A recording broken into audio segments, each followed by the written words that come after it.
And welcome back to turn 520 turn, I should say, of Sedgwick Attacks blind sword system. So, the 520 turn, we had a little bit of action here trying to push the Confederates back here the last turn from the Union attacks with Bartlett and Brown to some degree over there as well. And the Confederates really trying to hold back the Union onslaught. And they did a fairly good job here with it, and they still have a good solid line here, although it is looking a little damaged. So let's get on with the 520 turn here. Now, one big thing we'll see with this is the fact that the Confederates get artillery reinforcements over here, and they'll be coming on first thing here shortly. You can see there's 6 batteries coming on of both rifles and mixed guns coming on here to bolster their defense. Union still has their artillery over here as well. Not sure if they're going to actually move or not this turn. We'll see here in a moment.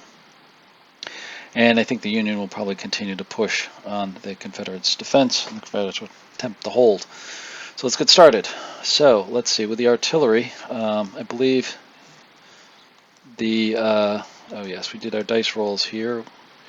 And then we got into the artillery, where the Union actually passed the first activation, so it's Confederates moving their artillery down the road. And then the Union passed their second activation, and the second batch of artillery moved down the road. That basically was it for the artillery phase, because there was nothing really to shoot at, and the positioning of the Union artillery was good for the time being. So on we go to the chip pulls and the infantry movement. So first one was a CSA chit, which we'll put into the hand or play it. This one actually gets played. It's a brigade movement. And with this, it's going to be Wolford's brigade. And these guys are going to be moving up. So we'll see them heading into the entrenched line to bolster the defense. Next one is going to be a Union Union command event jet. Heroic stand. That's going to be placed on them. Now, heroic stand is a good one because that one bolsters their cohesion by 1. So they're actually going to be a 5 cohesion. That'll help when they get into the woods over here as well. So next one we're going to do is another CSA command jet, which is good ground. That's going to be placed up here. That gives a +1 cohesion to the Confederates. So those units are bolstered up there as well. Okay, so moving along here, we got another CSA command jet. That one's going to be held, and then finally we get an activation jet. This is going to be Brooks this time. And Brooks is, let's see if he activates. No, he doesn't. So he doesn't activate, so he's going to actually flip over Russell. Russell is down here, his unit's over here, here and here. They're not going to activate this turn.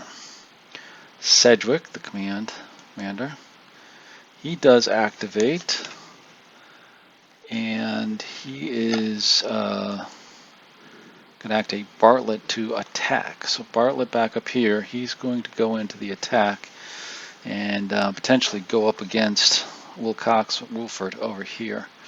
Again, trying to break their line. So first off, there's no firing. Now it's going to be movement. So they move up, going against Wilcox. The shaken one moves back. That's the 5th Maine. And then we're going to move up the 96th. I'm not sure if he has enough to get over there. No, he's just close. It's close enough. Although there's no support for him, but kind of go from there. So they'll be attacking the 9th Alabama B and the 11th Alabama regiments. Now they're actually in an entrenched, so they're going to get a bonus over there. So it's going to be a little rough here for them if they make it. But first we've got to go through the defensive fire. And Confederates take a shot. First shot misses. I think they take 2 shots here. one with the 11th and then one with the 9th. And then the second shot here actually hits, and that actually, yeah, no, that actually misses as well. So, no, sorry, take that back. The 121st is actually hit, and they've got to retreat. Yep, they've got to retreat 2 hexes. Yep. There we go. And now the Union attacks, and they roll a 31, which is going to be a routine, and then they roll a 26, which actually is going to be a retreat with a morale hit. So they move together and they move back that way. And then the heroic stand unit, the 16th New York, moves up into the entrenchments to break through their line. They're all by themselves, so this is going to be dangerous. As you see, we've got Wolford back here, opposed with 16th and 18th Georgia, potentially attack into that hex. So moving along here.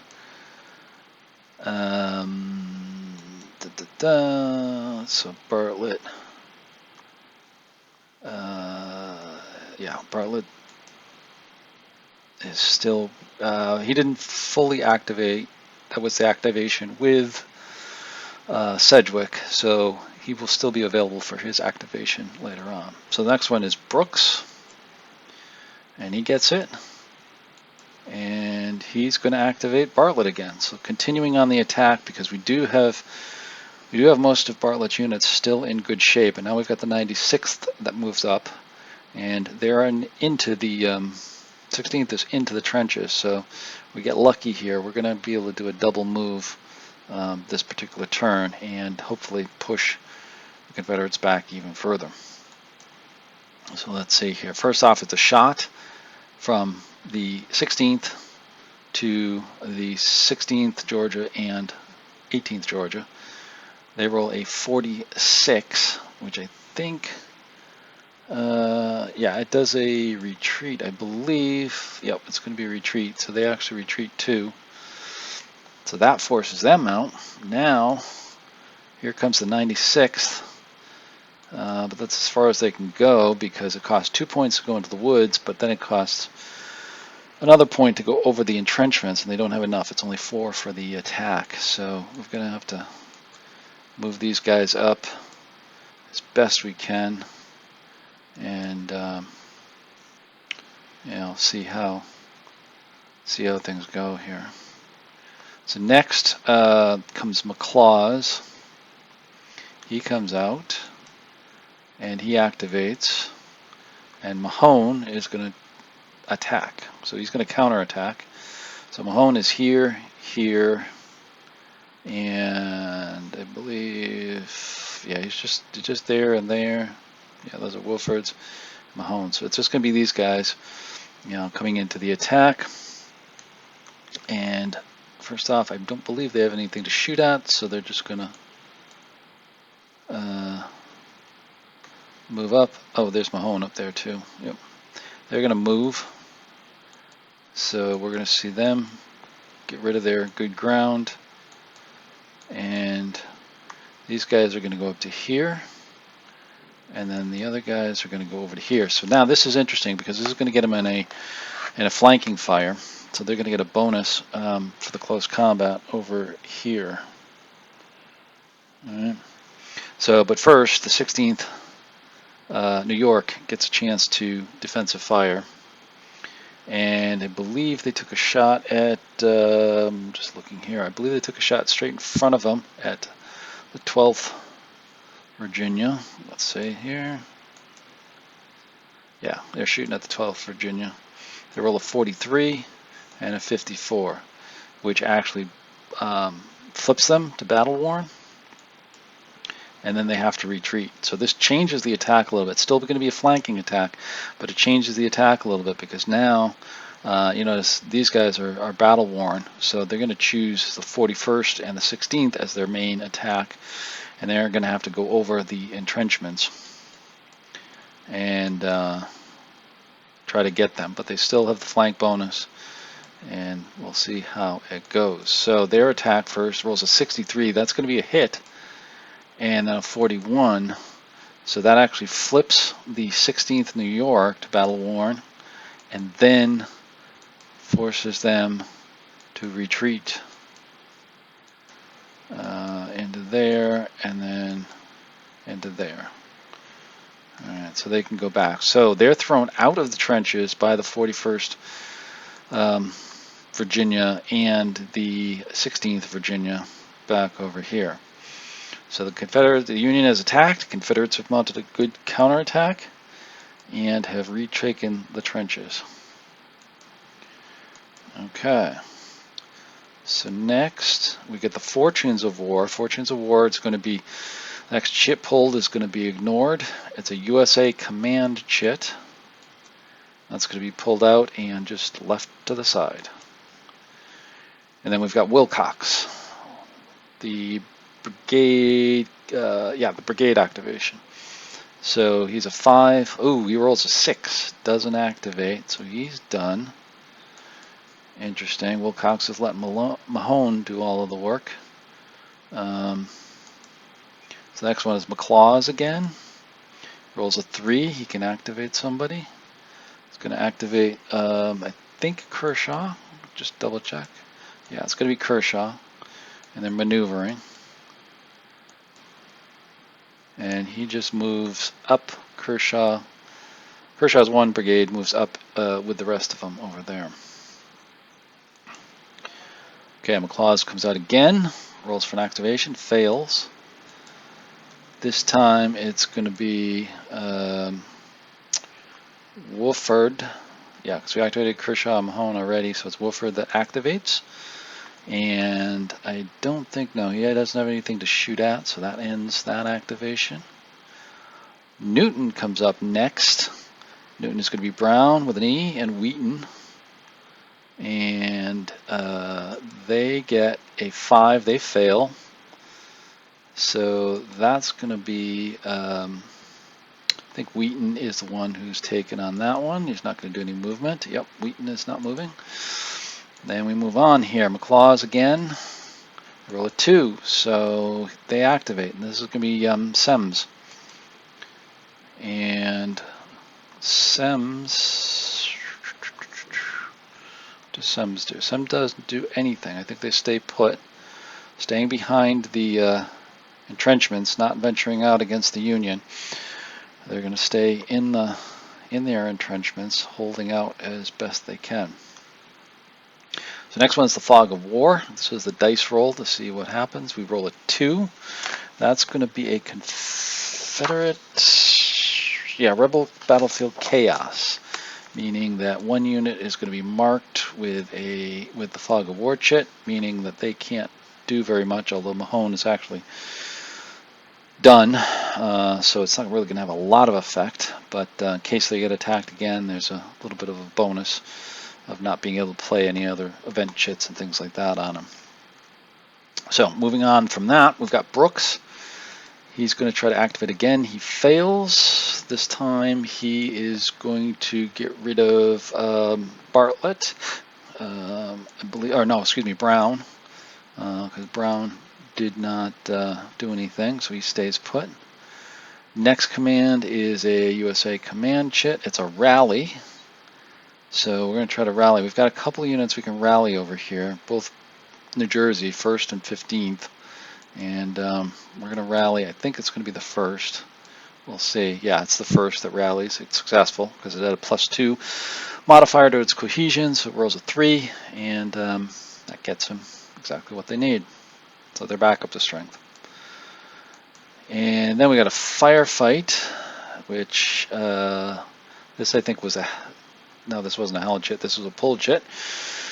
And now that firefight is going to be Bartlett over here with the 121st New York and 96 Pennsylvania shooting at Virginians just over the wall, or just over the improved positions.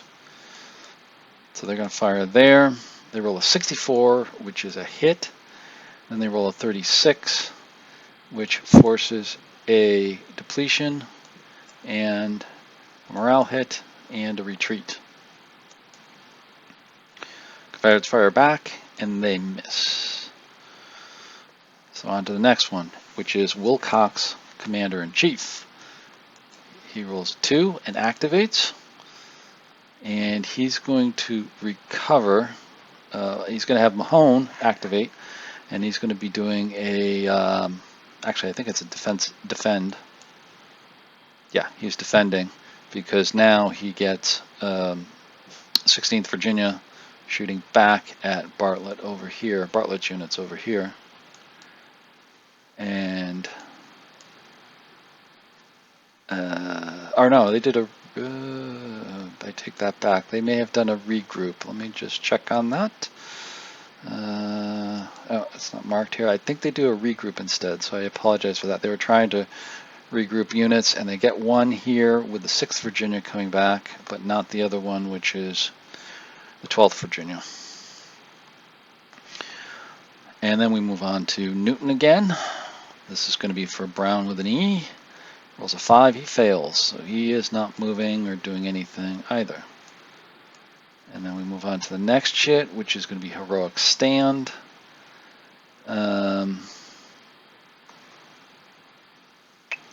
Which should be it.